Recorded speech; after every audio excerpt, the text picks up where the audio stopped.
With stairs, they have to fit, they have to be functional, they have to meet a whole pile of building code, but they also have to look really good. Making that fit was a lot of site visits, a lot of templating, and a lot of math. Basically, we drew out the stair opening in our shop, built the walls up, and formed the ribbon stringer. It was a curved guard wall, so it was a lot heavier and took a lot longer. We started it very early, knowing we were going to take our time because you didn't want to get it wrong.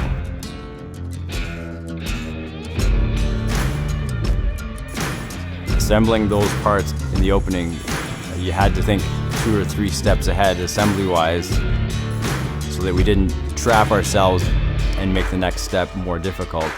Each piece we put into place, we had to think about the next 2 or 3 pieces and make sure it was going to go together the way we wanted to.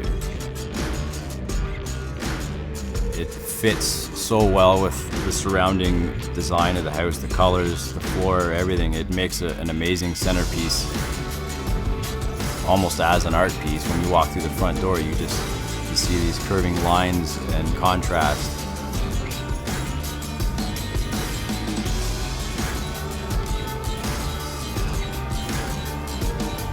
When you complete a curved stair, there's something so satisfying about it. And obviously that one, seeing it come together was a lot of fun.